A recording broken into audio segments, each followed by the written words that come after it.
Hey, I'm the flawed Peter Durnan. I'm a high school teacher in New Hampshire. My name is Alfonso Correa, and I teach high school in Dallas, Texas. I'm David Jolliffe. I'm retired from the University of Arkansas, but I used to be chief reader of AP English Language.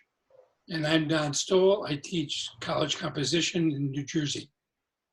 And we're here to follow the intricate mind of Don Stoll as he explains to us an assignment that's been enormously helpful for APSIs. Don. Okay.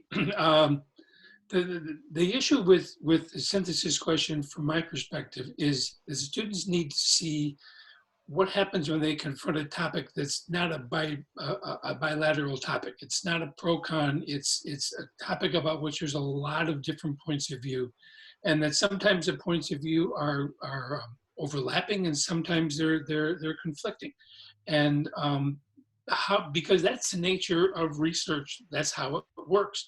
It almost never works into this side versus that side. And certainly that's the kind of research they're going to do as undergraduates. And the more they can get a sense of the form of it, the better. So why don't you pop up the question that I like, which is, I think it was 2015, 2014. There it is. About is college worth the cost?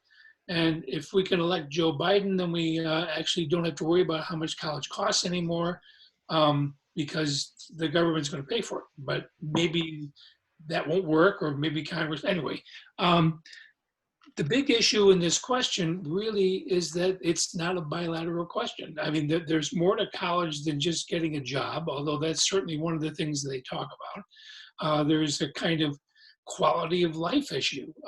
People with college educations tend to have a richer life. There's an issue that has to do with the cost. Could you be making more money if you were working and instead of going to school for 4 years? There's a kind of side issue that showed up, and you can see it on this graph, is the fact that women make a lot less money than men. And even though that's not a part of the question, it certainly can figure into the answer, because women have to consider their careers in terms of what their alternative is. There's other issues that come up with the question, such as what jobs are more stable? What jobs are carry different kinds of benefits? And there was a question of the fact that you don't really need college, that you can go ahead and be very successful even in a complex thing if you've got the smarts. So it's a very rich topic. And one of the things I like to do with my APSI, and I do it with teachers, and I do it in my own classroom, is I do what I think is called a fishbowl. And that is, I take the 6 sources and I hand them to 6 different individuals, and I say, read these sources. You are now the author of these sources, and these are the points of view that you have. And then I designate another person as the person who's got to make the decision about how they're going to formulate this essay. And then I give that person a helper, someone who can ask questions that maybe the person doesn't think about, and just contribute. And we have about a 15 or 20-minute session where the person who is writing the essay gets a chance to ask questions of the people who have different points of view. And what should happen in the course of it is that other people with different points of view can chime in and say, that's a really good idea, but I want you to think about this as well, because certainly this isn't in conflict with that idea, but there's another thing that comes with it. Not only do you get a better job, but you have a better quality of life, and you have more stable work. And then someone else can say, I have a different perspective on that. And the idea of conversation begins to filter into this, because you're actually seeing people with different stakes in this having conversations in which they're looking for allies and looking for ways to build their position based upon other people's values. So that's, I think, what makes a good question. And what about in APSIs? How do you use this? Well, I use it I do a session I asked my participants in the APSI they're working in teams of 5 or 6 people, and they pick a topic that they would like. And that topic, they kind of, their goal is to do 2 things. One is to write a prompt, and the prompt has to conform to what the College Board or the ETS prompts look like. And they have to use exactly the same wording because our prompts are very, very precise in that way. And then they also have to come up with sources that support the prompt that they come up with. And they've got a couple of hours during the APSI to do it. And what I've seen happen is they start off in one place and then they begin to find sources. And as they become more educated about the topic, they begin to see, well, there's points of view we never thought about, or there's stuff that we want to bring into this that we hadn't otherwise brought into it. At the end of it, they come back to the whole group and they make a presentation. Here's our prompt. Here's our opening statement, which kind of contextualizes the prompt and gives it the information that everybody would have in order to write on it. And here are the sources that we picked in order to put them together. If we had longer time, one of the things I would insist upon is that they edit the sources because working with the sources, they can't go on too long because otherwise they would never work on a question. The outcome of it is everybody has each other's questions that they can bring back to their classroom. And I'm stealing Alfonso's thunder here, but the other aspect to it is students who do this have a better grasp of how the question is put together. And if they've done this a couple of times, they're probably much less intimidated by the question. They can walk in and they can look at the sources and they know what their task is, and they can get to work rather than sitting there and reading through the sources and getting lost as they're trying to read through prose. And I think that's a very positive thing in a test, like a normal test. That makes total sense. And we want to look at this great article that you found recently that is a springboard. But before we go there, Alfonso or David, do you want to jump in with? I know, Alfonso, your thunder is infinite, so we can't really steal it. Go, Alfonso, go ahead. Well, I think in the classroom, especially, what I do with my kids, it's kind of make sure they're editing their sources. So you set a word limit for each of the sources, right?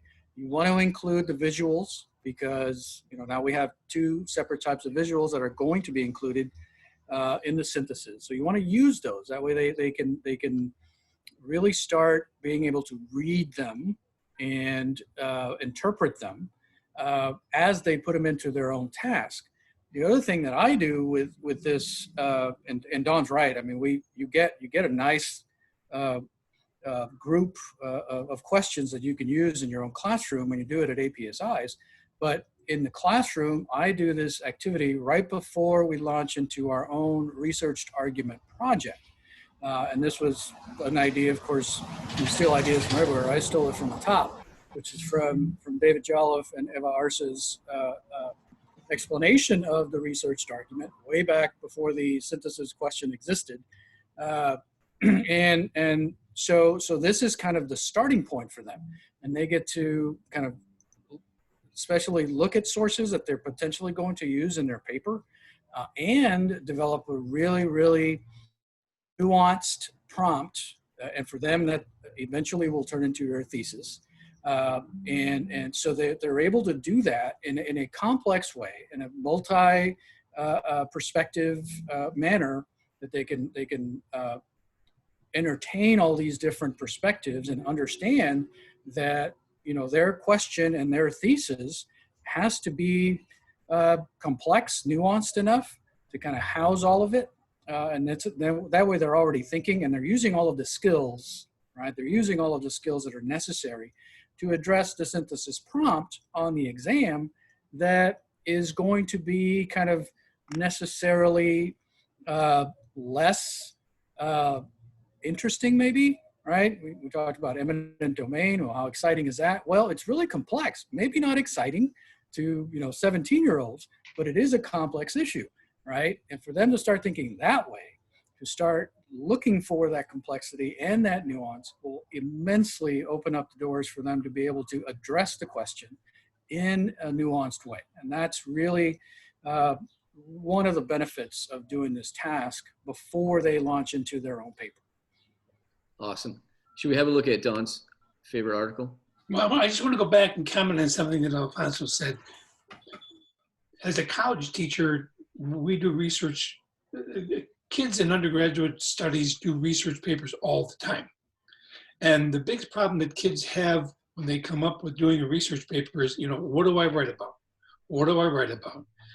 This process, if it's done, prepares kids to face that question so much better than people who say, I don't have a topic, I don't have a topic, because they find out if they've been through this process, they have dozens of topics, and they're much more, so that it works really well to help them in their college experience if they've had a chance to practice doing this kind of thing.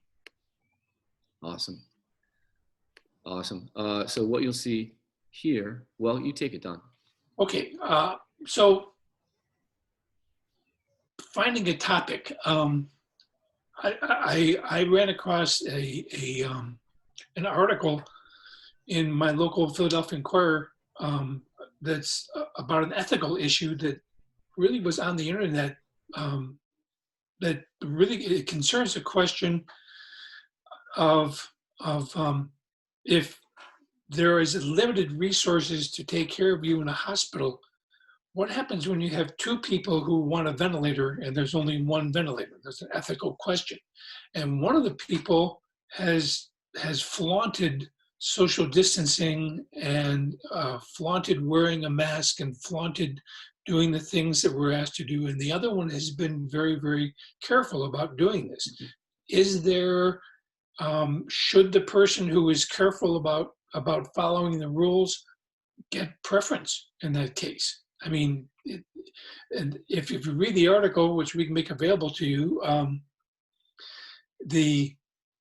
there's probably 6 or 7 different sets of stakeholders who talk about this is what I'm thinking about, and it really brings out the question that this is not a simple bilateral pro-con kind of topic, and it's much closer to a topic that has relevance, and it doesn't sound like a dry kind of academic topic. So I was suggesting that this is a jumping off point for people who weren't sure exactly what topic they wanted to work with, and they can just look at it and see that this is a sample of a kind of topic that probably would put out a pretty good response.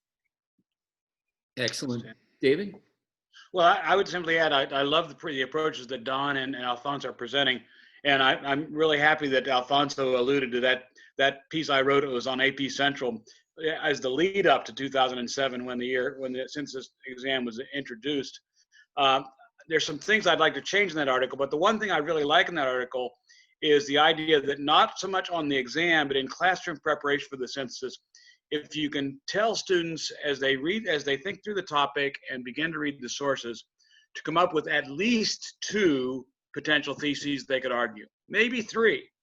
Don't come up and say, right away it's going to be either yes or no, because as Don said, that gives rise to that pro-con thinking that the questions really are not generally pro-con questions. And then the other thing I like to say is then actually do some role playing in your class. Take out, and Don has mentioned he does this as well, take the sources that you're working with, assign those sources to be owned by either an individual student or a group of students in the class, and say, okay, here comes Alfonso Correa with his 3 theses or his 2 theses. He's going to come to you and say, I'm thinking about arguing this. What would your source say about that? How would your source converse with that? So you really to begin to hear the sources as having honest to God voices that they contribute to the conversation. And this also helps the students understand the notion of what does it mean to incorporate a source? Because as they look through those sources, particularly if they have like one thesis that by God I'm going to argue no matter hell or high water, Then they got to go through those sources and just find, oh, this one agrees with me, this one doesn't. Whereas if they have a more nuanced thesis that is not exactly yes, no, then they can say, you know, what does this source contribute to my argument rather than simply just a yes or a no. So I think the more we can do to complexify this, the better. Now, of course, the big challenge is also 40 minutes. So we need to separate, I think, in the preparation for the synthesis exam, the classroom work we do in teaching students to write researched arguments with, you know, how are they going to really operationalize this in 40 minutes on the exam. To conclude with one point that Don made, when you go to college, basically all you write is researched arguments, period. So the idea that you know, this is just something that we have, this is just something else, is really, in terms of this being a college level course, this is, I think, the most important of the three questions. And that's all I'll say. Ooh, we're going to call it there. That was excellent. My friends, thank you. A lot to think about here. Thanks all. So long. Good night.